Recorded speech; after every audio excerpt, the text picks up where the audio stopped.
2015ರಲ್ಲಿ ನಡೆದಿರ್ತಕ್ಕಂಥ HSTR ಪ್ರಶ್ನೆ ಪತ್ರಿಕೆಯನ್ನು ಇವತ್ತು ನಿಮ್ಮ ಮುಂದೆ ಪೋಸ್ಟ್ ಮಾಡ್ತಾ ಇದ್ದೀವಿ.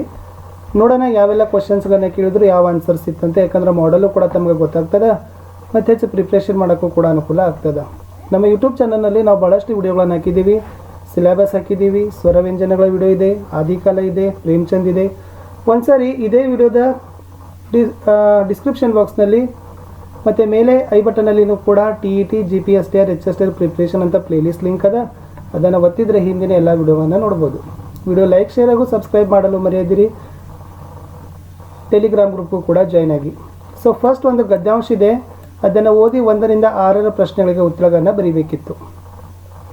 गद्यांश तो हमारे देश के त्यौहार चाहे धार्मिक दृष्टि से मनाया जा रहे हैं या नए वर्ष के आगमन के रूप में फसल की कटाई एवं खाली हाथों के भरने की खुशी में हो, या महापुरुषों की याद में, सभी देश की राष्ट्रीय एवं सांस्कृतिक एकता और अखंडता को मजबूती प्रदान करते हैं. ये त्यौहार जनमानस में उल्लास, उमंग एवं खुशहाली भर देते हैं.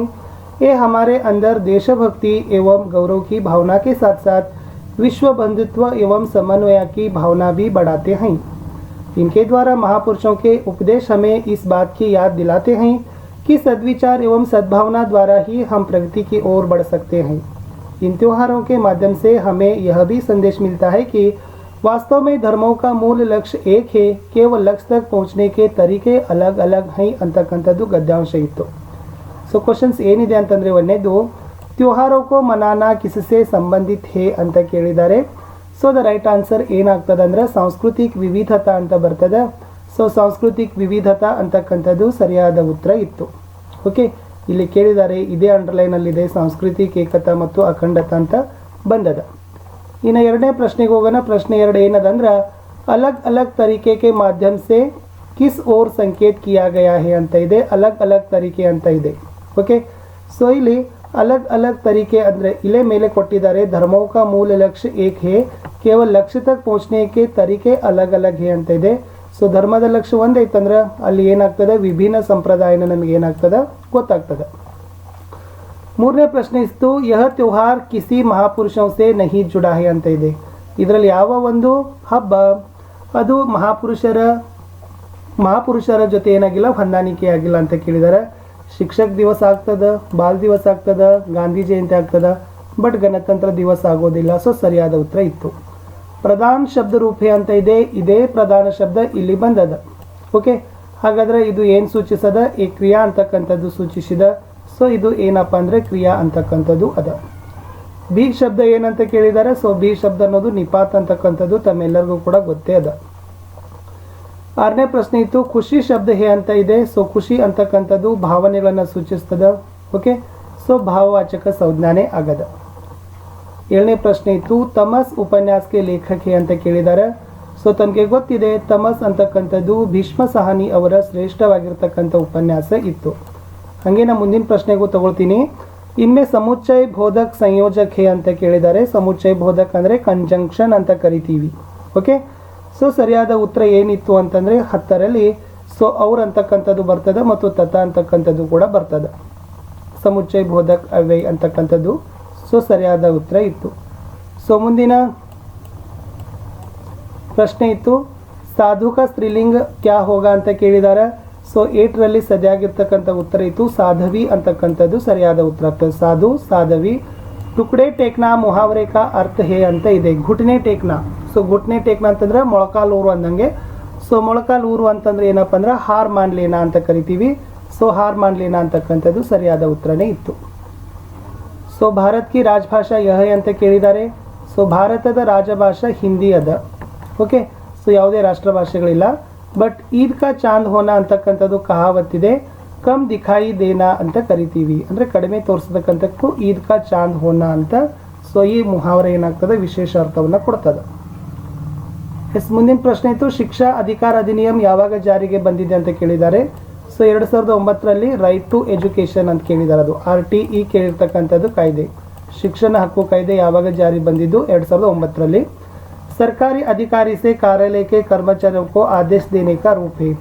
ಒಬ್ಬ ಸರ್ಕಾರಿ ಅಧಿಕಾರಿ ತನ್ನ ಕರ್ಮಚಾರಿಗಳಿಗೆ, ತನ್ನ ನೌಕರರಿಗೆ ಆದೇಶವನ್ನು ಕೊಡಲಿಕ್ಕೆ ಯಾವುದನ್ನು ಬಳಸ್ತಾರೆ ಅಂತ ಕೇಳಿದ್ದಾರೆ. ಆಫೀಸ್ ಮೆಮೊರಂಡಮ್ ಅಂತ ಕರೀತಾರೆ, ಕಾರ್ಯಾಲಯ ಆದೇಶ ಅಂತಕ್ಕಂಥದ್ದೇ ರೈಟ್ ಆಗಿರ್ತಕ್ಕಂಥ ಉತ್ತರ ಇತ್ತು. ನೌಕರಿ ಪ್ರಾಪ್ತ ಕರ್ನೆ ಹೇತು ಇಸ್ ಪತ್ರಕ್ಕೋ ಪಹಲೆ ಭೇಜ್ತೆ ಅಂತ ಇದೆ. ಸೊ ನಮಗೆ ನೌಕರಿ ಬೇಕಾಗಿತ್ತಂದ್ರೆ ನಾವು ಮೊದಲು ಯಾವ ಪತ್ರವನ್ನು ಕಳಿಸ್ತೀವಿ, ಆವೇದನ್ ರಿಸ್ಯೂಮ್ ಕಳಿಸ್ತೀವಲ್ಲ, ಸೊ ಆವೇದನ್ ಪತ್ರ ಅಂತ ಹೇಳ್ತೀವಿ. ಅಧಿಸೂಚನಾ का प्रकाशन इसमें होता है, ನೋಟಿಫಿಕೇಶನ್ ಎದ್ರಲ್ಲಿ ಆಗ್ತಾವಪ್ಪ ಅಂದ್ರೆ ಗೆಜೆಟ್ನಲ್ಲಿ ಆಗ್ತಾವ. ಸೊ ಗೆಜೆಟ್ ಇದು ರೈಟ್ ಆನ್ಸರ್. ಸ್ಮರಣ ಪತ್ರಕ್ಕೋ ಈ ಥರ ಬಿ ಕತೆ ಇದೆ. ಸ್ಮರಣಕ್ಕಿರ್ತಕ್ಕಂಥ ಇನ್ನೊಂದು ಹೆಸರು ಅನುಸ್ಮಾರಕ ಅಂತಲೂ ಕೂಡ ಕರೀತಾರೆ. ಇದು ಯಾವ ಚಿಹ್ನೆ ಅಂತ ಕೇಳಿದ್ದಾರೆ, ಇದು ಉದ್ಧರಣ ಚಿಹ್ನೆ ಇದೆ. ಸೊ ಏಕಲ್ ಉದ್ಧರಣ ಚಿಹ್ನೆ ಮತ್ತು ದೊಹರಾ ಉದ್ಧರಣ ಚಿಹ್ನೆ ಅಂತಲೂ ಕೂಡ ಕರೀತಾರೆ. ಎರಡಿತ್ತಂದ್ರೆ ಡಬಲ್ ಇನ್ವರ್ಟೆಡ್ ಕಾಮ, ಅದನ್ನು ದೊಹರಾ ಉದ್ಧರಣ ಚಿಹ್ನೆ ಅಂತೀವಿ. ಒಂದೇ ಇತ್ತಂದರೆ ಏಕಲ್ ಉದ್ಧರಣ ಚಿಹ್ನೆ ಅಂತಲೂ ಕೂಡ ಕರಿತೀವಿ. ನಮ್ಮ ಡೀಟೇಲ್ ಆಗಿರ್ತಕ್ಕಂಥ ಒಂದು ವಿಡಿಯೋಗಳಲ್ಲಿ ಹಾಕಿದ್ದೀವಿ, ತಾವು ಅದರಲ್ಲಿ ನೋಡ್ಬೋದು. ಭಾಳಷ್ಟು ಎಕ್ಸ್ಪ್ಲನೇಷನ್ ಮಾಡಿರ್ತಕ್ಕಂಥದ್ದೇ ವಿಡಿಯೋಗಳಿದ್ದಾವೆ. ಒಂದ್ಸರಿ ಹಿಂದಿ ವ್ಯಾಕರಣ ಅಂತಕ್ಕಂಥದ್ದು ಪ್ಲೇಲಿಸ್ಟ್ ಲಿಂಕನ್ನು ನೀವು ಹೋಗಿ ನೋಡಿದ್ರೆ ನಿಮಗಾಗಿ ಬೆನಿಫಿಟ್ ಆಗ್ತಕ್ಕಂಥ ವಿಡಿಯೋಗಳು ತುಂಬಾ ಇದ್ದಾವೆ, ವ್ಯಾಕರಣ ಕ್ಲಿಯರ್ ಆಗ್ತದೆ. ಸೊ ಯತಿ ಕಾರ್ತೆ ಅಂತ ಕೇಳಿದ್ದಾರೆ. ಯತಿ ಅಂದರೆ ವಿರಾಮ ಅಂತ ಕರಿತೀವಿ, ಛಂದಶಾಸ್ತ್ರದಲ್ಲಿ ಈ ಪರಿಕಲ್ಪನೆ ಬರ್ತದೆ. ರಸೋಂಕ ರಾಜ ಯಹ ಅಂತ ಕೇಳಿದ್ದಾರೆ. ಸೊ ರಸದ ರಾಜ ಯಾವುದಪ್ಪ ಅಂದ್ರೆ ಶೃಂಗಾರ ಅಂತಕ್ಕಂಥದ್ದು ಸರಿಯಾದ ಉತ್ತರ. ಶೃಂಗಾರ ರಸವನ್ನು ರಸಗಳ ರಾಜ ಅಂತ ಕರೀತಿದ್ದಾರೆ. ವಾಕ್ಯಂ ರಸಾತ್ಮಕಂ ಕಾವ್ಯಂ ಕಿಸ್ಕಿ ಪರಿಭಾಷಾಯಿ ಅಂತ ಕೇಳಿದ್ದಾರೆ. ಇದು ವಿಶ್ವನಾಥ ಕೊಟ್ಟಿರ್ತಕ್ಕಂಥದ್ದು ಹೇಳಿಕೆ. ಕಾವ್ಯದ ಲಕ್ಷಣದಲ್ಲಿ ವಾಕ್ಯಂ ರಸಾತ್ಮಕಂ ಕಾವ್ಯಂ ಅಂತ ಹೇಳಿದಾನೆ. ಸಂಚಾರಿ ಭಾವಕ್ಕೋ ಇಸ್ ತರ ಬಿ ಕತೆ, ಸಂಚಾರಿ ಭಾವಗಳನ್ನು ಇನ್ನೊಂದು ಹೆಸರು ಕರೀತಾರೆ, ಅದನ್ನು ವ್ಯಭಿಚಾರಿ ಭಾವ ಅಂತಲೂ ಕೂಡ ಕರೀತಾರೆ. ಮುಖ ಮಾನೋ ಚಂದ್ರಮ ಅಂತ ಇದೆ. ಸೊ ಮುಖ ಚಂದ್ರಮದ ಹಾಗೆ ಅಂತ ಕೇಳಿದ್ದಾರೆ. ಯಾವ ಅಲಂಕಾರ ಆಗ್ತೈತೆ ಅಂದ್ರೆ ಅದು ರೂಪಕ ಅಲಂಕಾರ ಆಗ್ತದೆ. ಉಪಮೇಯ ಉಪಮಾನವನ್ನು ಅಭೇದ್ಯವಾಗಿಯೇ ಮುಖಕ್ಕೆ ಚಂದ್ರಮಕ್ಕೆ ಏನು ಮಾಡಿದ್ದಾರೆ, ಅಭೇದ್ಯವಾಗಿ ವರ್ಣನೆಯನ್ನು ಮಾಡಿದ್ದಾರೆ. ವಿಭಾವ ಅನುಭಾವ ಕರ್ಮಚಾರಿ ಇದು ಯಾವುದರ ಅಂಗಗಳಂತ ಕೇಳಿದ್ದಾರೆ. ಅವು ಎಲ್ಲ ಕೂಡ ರಸದ ಅಂಗಗಳನ್ನೇ. ವಿಭಾವ ಅನುಭಾವ ವ್ಯಭಿಚಾರಿ ಸಂಯೋಗಾದ್ರಸಂ ಅಂತಕ್ಕಂಥದ್ದು ಒಂದು ವಾಕ್ಯನೇ ಬರ್ತದೆ, ಭರತ ಕೊಟ್ಟಿರ್ತಕ್ಕಂಥದ್ದು. ಇಲ್ಲಿ ಮಗನ್ಕಿ ಮಾತ್ರಾ ಸಂಖ್ಯೆ ಅಂತ ಕೇಳಿದ್ದಾರೆ. ಸೊ ಮಗನದಲ್ಲಿ ಎಷ್ಟು ಮಾತ್ರಾಗಳು ಇರ್ತಾವ ಅಂತ ಕೇಳಿದ್ದಾರೆ. ಸರಿಯಾದ ಉತ್ತರ 6 ಇರ್ತಕ್ಕಂಥದ್ದು. ಮಗನ ಅಂತಕ್ಕಂಥದ್ದು ಯಮಾತಾರಾಜ ಬಾನಸಲಗ ಮಾತಾರ ಅಂತ ಬರ್ತದಲ್ಲ, ಯಮಾತಾರ. ಸೊ ಅಂದರೆ 2 ಗುರು ಗುರು ಗುರು ಆಗ್ತದೆ. ಸೊ ಟೋಟಲ್ ಇದು ಎಷ್ಟೈತಪ್ಪ ಅಂದರೆ 6 ಅಂತಕ್ಕಂಥದ್ದು ಆಯಿತು. ಸೊ ಎಷ್ಟು ಈ ವಿಡಿಯೋದಲ್ಲಿ ನಾನು 2015ರ ಒಂದು ಕ್ವಶನ್ ಪೇಪರನ್ನು 25 ಕ್ವಶನ್ಗೆ ಸಂಬಂಧಪಟ್ಟಂತೆ ನಿಮಗೆ ಹೇಳಿದ್ದೀನಿ. ವ್ಯಾಕರಣ ಕಾನ್ಸೆಪ್ಟ್ ಎಲ್ಲ ಕ್ಲಿಯರ್ ಅದ. ನಮ್ಮ ಯೂಟ್ಯೂಬ್ ಚಾನಲ್ನಲ್ಲಿ ತಾವುಗಳು ಹೋಗಿ ನೋಡ್ಬೋದು. ಮತ್ತೆ ಸಿಲೆಬಸ್ ಬಂದಂದರೆ ಹೊಸ ವಿಡಿಯೋಗಳನ್ನು ಹಾಕ್ತೀನಿ ಅಂತ ಹೇಳ್ತಾ ವಿಡಿಯೋ ಲೈಕ್ ಶೇರ್ ಸಬ್ಸ್ಕ್ರೈಬ್ ಮಾಡಲು ಮರೆಯದಿರಿ. ಬಾಯ್.